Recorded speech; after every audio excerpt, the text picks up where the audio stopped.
എല്ലാവർക്കും നമ്മുടെ one day one episode സീരീസിലേക്ക് സ്വാഗതം. ഓഫ് ക്യാമ്പസ് വെബ് സീരീസിന്റെ മൂന്നാമത്തെ എപ്പിസോഡ് ആരംഭിക്കുന്നത് തന്നെ വളരെ വ്യത്യസ്തമായ ഒരു രംഗത്തോടെയാണ്. ഹന്ന തന്റെ പിയാനോയ്ക്ക് മുന്നിലിരുന്ന് പുതിയൊരു പാട്ടുണ്ടാക്കാൻ കഠിനമായി ശ്രമിക്കുകയാണ്. പക്ഷേ അവളുടെ മനസ്സ് ഇവിടെയൊന്നുമല്ല. അവളുടെ മനസ്സിൽ നിറയെ തന്റെ ക്രഷായ ജസ്റ്റിനാണ്. പെട്ടെന്നൊരു മാന്ത്രിക ലോകത്തെ പോലെ ആ രംഗം മാറുന്നു. ജസ്റ്റിൻ അവളുടെ അരികിലേക്ക് വരികയും അവർ തമ്മിലുള്ള പ്രണയം വളരെ തീവ്രവും പ്രലോഭിപ്പിക്കുന്നതുമായി മാറുകയും ചെയ്യുന്നു. ഹന്ന പൂർണ്ണമായി ആ സുഖകരമായ പ്രണയത്തിൽ ലയിച്ചു നിൽക്കുന്ന സമയത്താണ് പെട്ടെന്ന് അവൾ യാഥാർത്ഥ്യത്തിലേക്ക് ഞെട്ടിയുണരുന്നത്. അതൊരു വെറും സ്വപ്നമായിരുന്നു എന്ന് തിരിച്ചറിയുന്ന ഹന്ന തന്റെ ബെഡിലേക്ക് വീണ് വല്ലാതെ നിരാശപ്പെടുന്നു. യഥാർത്ഥത്തിൽ സ്വപ്നത്തിൽ കാണുന്നത് പോലെയുള്ളൊരു പെൺകുട്ടിയാകാൻ അവൾക്ക് ആഗ്രഹമുണ്ട്. എന്നാൽ ഇപ്പോഴത്തെ സാഹചര്യത്തിൽ അവൾക്ക് അതിന് സാധിക്കുന്നില്ല. കഴിഞ്ഞ കാലത്തെ ചില മോശം അനുഭവങ്ങൾ കാരണം ശാരീരികമായ അടുപ്പങ്ങളോട് മാനസികമായി പൂർണ്ണമായി പ്രതികരിക്കാൻ അവൾക്കിപ്പോഴും കഴിയുന്നില്ല. ആ ഒരു വിഷമം അവളെ വല്ലാതെ അലട്ടുന്നുണ്ട്. ഈ വിഷമങ്ങൾക്കിടയിലാണ് ഹന്ന പെട്ടെന്ന് മറ്റൊരു കാര്യം ഓർക്കുന്നത്. ഇന്ന് അവൾക്ക് ഗാരറ്റിനൊപ്പം ഒരു ട്യൂട്ടറിംഗ് സെഷൻ ഉണ്ട്. എന്നാൽ അതേസമയം തന്നെ ജസ്റ്റിൻ അവളെ കാണാൻ വരാമെന്നും അവളുടെ പുതിയ പാട്ടിന്റെ വരികൾ എഴുതാൻ സഹായിക്കാമെന്നും പറഞ്ഞിട്ടുണ്ട്. ജസ്റ്റിനെ കാണാനും അവനോടൊപ്പം സമയം ചെലവഴിക്കാനുമുള്ള ആഗ്രഹത്തിൽ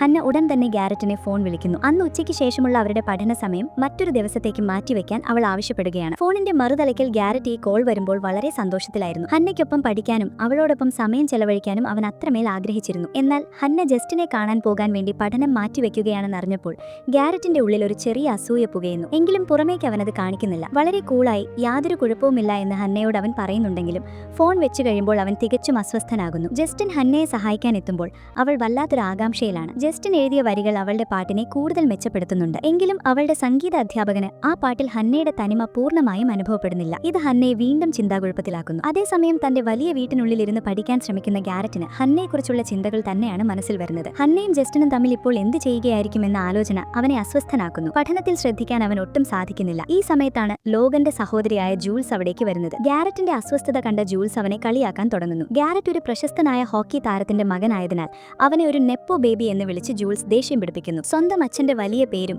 അതിന്റെ നിഴലിൽ ജീവിക്കുന്നതിന്റെ സമ്മർദ്ദവും ഗാരറ്റിനെ എപ്പോഴും അലട്ടുന്ന ഒന്നാണ്. ജൂൾസിന്റെ വാക്കുകൾ അവന്റെ ആ വേദനയിലാണ് തൊടുന്നത്. ഇത് ഗാരറ്റിൽ വലിയ ദേഷ്യമുണ്ടാക്കുന്നു. കഥ ഈ രംഗങ്ങളിൽ നിന്ന് നേരെ തിരിയുന്നത് അലിയിലേക്കാണ്. അലി തന്റെ കാമുകനായ സീനുവുമായി സംസാരിക്കുകയാണ്. തിയേറ്റർ വിദ്യാർത്ഥിനിയായ അലിക്ക് വലിയൊരു ഏജൻസിയുമായി കരാറിൽ ഒപ്പിടാൻ സാധിച്ചിരിക്കുന്നു. തന്റെ കരിയറിലെ ഏറ്റവും വലിയൊരു നേട്ടമായിട്ടാണ് അലി ഇതിനെ കാണുന്നത്. എന്നാൽ ഇത് കേൾക്കുന്ന സീനു ഒട്ടും സന്തോഷിക്കുന്നില്ല. അവൻ തന്റെ സ്വന്തം താല്പര്യങ്ങൾക്ക് മാത്രമാണ് മുൻഗണന നൽകുന്നത്. തന്റെ അച്ഛന്റെ ഇൻഷുറൻസ് ബിസിനസ്സിൽ ചേരാൻ താൻ ജന്മനാട്ടിലേക്ക് തിരികെ പോകുകയാണ്. അലിയും കൂടെ വരണമെന്നുമാണ് സീനു ആവശ്യപ്പെടുന്നത്. അലിയുടെ ആഗ്രഹങ്ങൾക്കോ കരിയറിനോ യാതൊരു വിലയും കൊടുക്കാത്ത സീനുവിന്റെ ഈ സ്വാർത്ഥമായ പെരുമാറ്റം അവരുടെ വിള്ളലുകൾ കൂടുതൽ വ്യക്തമാക്കുന്നു. ഇതിനുശേഷമാണ് ഹന്ന പഠനത്തിനായി ഗാരറ്റിന്റെ വീട്ടിലേക്ക് വരുന്നത്. അവൾ സൈക്കിളിലാണ് അവിടെ എത്തിയത്. വീടിന് മുന്നിൽ വെച്ച് അവൾ ലോഗനെ കാണുന്നു. ഹന്നയുടെ പണ്ടത്തെ കാറായ ബ്ലൂ ബാർവിനെ കുറിച്ച് ലോഗൻ ചോദിക്കുന്നത് കേട്ട് അവൾ അത്ഭുതപ്പെടുന്നു. കോളേജ് 1ാം വർഷത്തിൽ ഹന്നയുടെ വണ്ടി കേടായപ്പോൾ ലോഗൻ തന്നെയാണ് അത് നന്നാക്കി നൽകിയത്. സ്വന്തമായി ചെറിയ റിപ്പയറിംഗ് ജോലികളും മറ്റും ചെയ്താണ് ലോഗൻ പഠനത്തിനുള്ള പണം കണ്ടെത്തുന്നത്. തനിക്ക് സ്കോളർഷിപ്പ് ഉണ്ടെങ്കിലും ജീവിത ചെലവുകൾക്കായി കഠിനാധ്വാനിക്കേണ്ടി വരുന്നുണ്ടെന്നും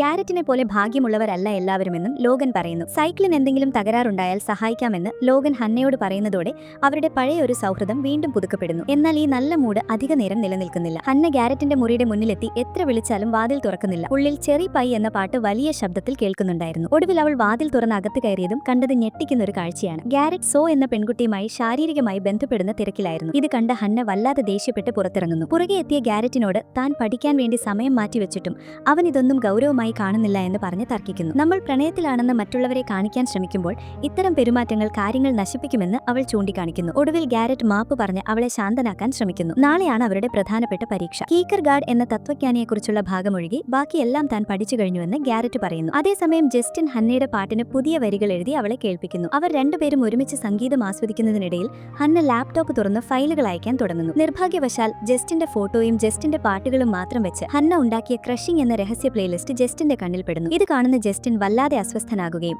എന്തോ പെട്ടെന്നുള്ള ആവശ്യമുണ്ടെന്ന് പറഞ്ഞ് അവിടെ നിന്ന് ഇറങ്ങിപ്പോകുകയും ചെയ്യുന്നു. ഹന്നയ്ക്ക് അത് വലിയൊരു നാണക്കേടായി മാറുന്നു. അടുത്ത ദിവസം പരീക്ഷാ ഹാളിന് മുന്നിൽ ഗാരറ്റ് വല്ലാത്ത പരിഭ്രാന്തിയിലായിരുന്നു. കീക്കർഗാർഡ് എന്ന ടോപ്പിക് ചോദിച്ചാൽ താൻ തോറ്റുപോകുമെന്ന് അവൻ ഭയപ്പെടുന്നു. ഈ സമയത്ത് ഹന്ന അവന് വലിയ ധൈര്യം നൽകുന്നു. പരീക്ഷയിൽ സ്പിന്നിംഗ് വീൽ കറക്കിയാണ് ടോപ്പിക് നിശ്ചയിക്കുന്നത്. വിധി ഗാരറ്റിന്റെ ഒപ്പമായിരുന്നു. അവന് ലഭിച്ചത് അവൻ ഭയന്ന അതേ കീക്കർഗാർഡ് തന്നെയാണ്. പക്ഷെ അവൻ പതറാതെ ഹന്ന പഠിപ്പിച്ചു കൊടുത്തതുപോലെ മറ്റൊരാളെ പെട്ടെന്ന് ഒഴിവാക്കി പോകുന്നത് മനുഷ്യത്വമില്ലായ്മയാണ് എന്ന് ലീ ജീവിതവുമായി ബന്ധപ്പെടുത്തി മനോഹരമായി സംസാരിക്കുന്നു. അവന്റെ മറുപടി കേട്ട അധ്യാപികയ്ക്ക് വളരെ ഇഷ്ടപ്പെടുകയും അവന് B+ ഗ്രേഡ് നൽകുകയും ചെയ്യുന്നു. ഈ വലിയ വിജയത്തിന്റെ സന്തോഷത്തിൽ ഗാരറ്റും ഹന്നയും പരസ്പരം കെട്ടിപ്പിടിച്ച് സന്തോഷം പങ്കിടുന്നു. പരീക്ഷയ്ക്ക് ശേഷം ഗാരറ്റ് സന്തോഷം കൊണ്ട് ഹന്നയെ കെട്ടിപ്പിടിക്കുമ്പോഴാണ് അവിടെ ഒരു അപ്രതീക്ഷിത സംഭവം ഉണ്ടാകുന്നത്. ജസ്റ്റിൻ ആ വഴി കടന്നുപോകുകയും ഹന്നയെ നോക്കി കൈവീശി കാണിക്കുകയും ചെയ്യുന്നു. തന്റെ ക്രഷ് പ്ലേലിസ്റ്റ് അവൻ കണ്ട നാണക്കേടിൽ നിൽക്കുന്ന ഹന്നയോട് ഗാരറ്റ് ഒരു തന്ത്രം ഉപദേശിക്കുന്നു. ഇപ്പോൾ അവന് മറുപടി ഒന്നും കൊടുക്കേണ്ടതില്ലെന്നും അവനെ കുറച്ചു ദിവസം വിശ്വാസം അവഗണിക്കുകയാണ്, ഘോസ്റ്റിംഗ് ചെയ്യുകയാണ് വേണ്ടതെന്നും അവൻ പറയുന്നു. തന്റെ വാക്കുകൾ കേട്ട് ജസ്റ്റിൻ പുറകെ വരുമെന്ന് അവൻ ഹന്നയ്ക്ക് ഉറപ്പ് നൽകുന്നു. തുടർന്ന് അന്ന് വൈകുന്നേരം നടക്കുന്ന കരാഓക്കെ നൈറ്റിനായി ഗാരറ്റ് ഹന്നയെ ക്ഷണിക്കുന്നു. ഹന്ന തന്റെ അടുത്ത കൂട്ടുകാരിയായ അലിയെയും ഒപ്പം കൂട്ടാൻ തീരുമാനിക്കുന്നു. അലി വല്ലാത്തൊരു മാനസികാവസ്ഥയിലായിരുന്നു. തനിക്ക് വലിയൊരു ഏജന്റുമായി കരാർ ലഭിച്ച വിവരം കാമുകനായ സീനുവിനോട് പറഞ്ഞപ്പോൾ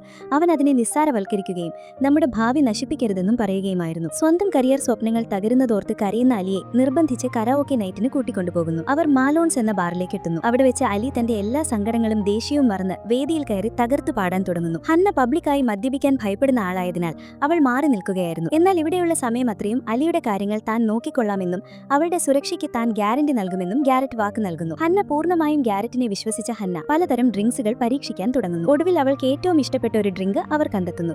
തുടരെ കുടിച്ചതോടെ ഹന്നയ്ക്ക് നല്ല രീതിയിൽ ലഹരി പിടിക്കാൻ തുടങ്ങുന്നു. അതേസമയം പൂർണ്ണമായി ലഹരിയിലായിരുന്ന അലി വാഷ്റൂമിൽ കയറി അവിടെ ഉണ്ടായിരുന്ന മറ്റു പെൺകുട്ടികളോട് ഉറക്കെ തന്റെ പ്രണയ പരാജയത്തിന്റെ കഥകൾ പറയാൻ തുടങ്ങുന്നു. സീനുവുമായുള്ള തന്റെ തർക്കങ്ങളെക്കുറിച്ചും എങ്കിലും തനിക്ക് അവനെ എത്രത്തോളം ഇഷ്ടമാണെന്നും അവൾ വിതുമ്പലോടെ പറയുന്നു. വാഷ്റൂം കഴിഞ്ഞ് പുറത്തിറങ്ങുന്ന അലി ഡീനെ കണ്ട് ദേഷ്യപ്പെടുന്നുണ്ടെങ്കിലും അവൻ അവളെ കളിയാക്കാൻ ശ്രമിക്കുന്നു. ബാറിന് വെളിയിൽ വെച്ച് അവർ ലോഗനെ കാണുന്നു. ലോഗൻ ഹന്നയ്ക്കായി ബ്ലൂ ബാറു എന്ന ഒരു പ്രത്യേക ഡ്രിങ്ക് ഉണ്ടാക്കി നൽകുന്നു. ഹന്നയുടെ പഴയ കാറിന്റെ ഓർമ്മയ്ക്കായിട്ടാണ് അവൻ അതിന് പേരിട്ടത്. ഗാരറ്റും ലോഗനും തമ്മിലുള്ള നല്ലൊരു സൗഹൃദം അവിടെ കൂടുതൽ ദൃഢമാകുന്നതായി നമുക്ക് കാണാൻ സാധിക്കുന്നു. ബാറിലെ ആഘോഷങ്ങൾ അതിന്റെ ഏറ്റവും രസകരമായ ഘട്ടത്തിലേക്ക് കടക്കുകയാണ്. കുടിച്ച പീന കൊളാടകളുടെ ലഹരിയിൽ ഹന്ന വേദിയിലേക്ക് കയറുന്നു. സാധാരണയായി ആളുകൾക്ക് മുന്നിൽ പാടാൻ മടിക്കുന്ന അവൾ അന്ന് എല്ലാവരെയും നെട്ടിച്ചുകൊണ്ട് വളരെ ആവേശത്തോടെ പാടാൻ തുടങ്ങുന്നു. ഗാരറ്റിന്റെ മുറിയിൽ വെച്ച് കേട്ട ചെറി പൈ എന്ന പാട്ടാണ് അവൾ പാടിയത്. ഹന്നയുടെ ഈ അപ്രതീക്ഷിത പ്രകടനം അവിടെയുണ്ടായിരുന്ന എല്ലാവരെയും അത്ഭുതപ്പെടുത്തുന്നു. ഗാരറ്റ് അവളുടെ പാട്ട് നോക്കി നിൽക്കുമ്പോൾ അവർക്കിടയിൽ ഒരു പ്രത്യേകതരം പ്രണയ നിമിഷം രൂപം കൊള്ളുന്നുണ്ടായിരുന്നു. ഗാരറ്റിന് ഹന്നയോട് ഒരു യഥാർത്ഥ പ്രണയം തോന്നുന്നുണ്ടെന്ന് മറ്റുള്ളവർക്കും അവിടെ വെച്ച് മനസ്സിലാകുന്നു. പാട്ടൊക്കെ കഴിഞ്ഞ് മടങ്ങാൻ നേരം അലി വല്ലാതെ കുടിച്ചുണ്ടായിരുന്നു. വഴിമധ്യയാണ് തന്റെ പേഴ്സ് ബാറിൽ മറന്നുവെച്ച കാര്യം അലി ഓർക്കുന്നത്. അവരുടെ ഫ്ളാറ്റിന്റെ താക്കോൽ ആ പേഴ്സിനുള്ളിലായിരുന്നു. ബാർ അപ്പോഴേക്കും അടച്ചു കഴിഞ്ഞിരുന്നതിനാൽ താക്കോൽ തിരികെ എടുക്കാൻ അവർക്ക് വഴിയുണ്ടായിരുന്നില്ല. ഒടുവിൽ ഗാരറ്റ് അവരെ രണ്ടുപേരെയും തന്റെ വീട്ടിലേക്ക് കൂട്ടിക്കൊണ്ടുപോകുന്നു. വീട്ടിലെത്തിയതും ലഹരി മൂത്ത അലി സോഫയിൽ കിടന്ന് ഉറങ്ങിപ്പോകുന്നു. എന്നാൽ പൂർണ്ണമായി ലഹരിയിലായിരുന്ന ഹന്ന തന്റെ വസ്ത്രങ്ങളെല്ലാം പതുക്കെ അഴിച്ചുമാറ്റി ഗാരറ്റിന്റെ മുറിയിലേക്ക് നടക്കുന്നു. അവൻ മുറിയിലെത്തി നോക്കുമ്പോൾ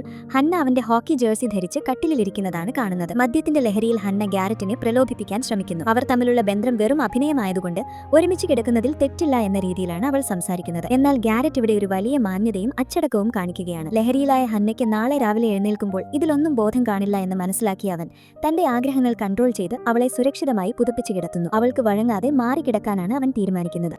പിറ്റേന്ന് രാവിലെ ഹന്ന ഉറക്കമുണരുമ്പോൾ കാണുന്നത് ജസ്റ്റിന്റെ മെസ്സേജാണ്. തന്റെ റൂംമേറ്റ്സ് ആരും വീട്ടിലില്ലെന്നും പാട്ടിന്റെ ബാക്കി പണികൾ ചെയ്യാനായി അവളുടെ വീട്ടിലേക്ക് വരാമോ എന്നുമാണ് അവൻ ചോദിക്കുന്നത്. ഇത് കണ്ട് ആദ്യം സന്തോഷിച്ചെങ്കിലും പെട്ടെന്ന് തന്നെ ഹന്നയുടെ മുഖത്ത് ചില ആശങ്കകൾ നിറയുന്നു. അപ്പോഴേക്കും ഗാരറ്റും ഉറക്കമുണർന്നിരുന്നു. തലേ ദിവസം രാത്രി നടന്ന കാര്യങ്ങളിൽ എത്രത്തോളം അവൾക്ക് ഓർമ്മയുണ്ടെന്ന് അവൻ ജിജ്ഞാസയോട് ചോദിക്കുന്നു. തനിക്കെല്ലാം ഓർമ്മയുണ്ടെന്നും താൻ ബോധപൂർവമാണ് അവന്റെ അടുത്തേക്ക് വന്നതെന്നും ഹന്ന വ്യക്തമാക്കുന്നു. ഇത് കേട്ട് ഗാരറ്റ് തികച്ചും അത്ഭുതപ്പെടുന്നു. എന്നാൽ കഥയിൽ വലിയൊരു വഴിത്തിരിവുണ്ടാക്കിക്കൊണ്ട് ഹന്ന അവനോട് ഒരു കാര്യം ആവശ്യപ്പെടുകയാണ്. തനിക്ക് അവനുമായി ശാരീരിക ബന്ധം വേണമെന്നും തന്റെ ലൈംഗിക തൃപ്തിക്കായി അവൻ സഹായിക്കണമെന്നുമാണ് അവൾ ആവശ്യപ്പെടുന്നത്. ഗാരറ്റിനെ പോലും ഞെട്ടിച്ചു കളഞ്ഞ വലിയൊരു ട്വിസ്റ്റോടെയാണ് ഈ എപ്പിസോഡ് അവസാനിക്കുന്നത്. അഭിനയത്തിൽ നിന്ന് തുടങ്ങിയ ഇവരുടെ ബന്ധം ഇനി എങ്ങോട്ടാണ് പോകുന്നതെന്ന് വരും എപ്പിസോഡുകളിൽ നമുക്ക് കാണാം. ഈ എപ്പിസോഡ് നിങ്ങൾക്ക് ഇഷ്ടപ്പെട്ടു എന്ന് കരുതുന്നു. അടുത്ത ഭാഗത്തിന്റെ വിശദീകരണവുമായി നമ്മൾ ഉടൻ തന്നെ എത്തുന്നതായിരിക്കും. വീഡിയോ ലൈക്ക് ചെയ്യാനും നിങ്ങളുടെ അഭിപ്രായങ്ങൾ കമന്റിൽ അറിയിക്കാനും ഈ ചാനൽ സബ്സ്ക്രൈബ് ചെയ്യാനും മറക്കരുത്. വീണ്ടും കാണാം. നന്ദി.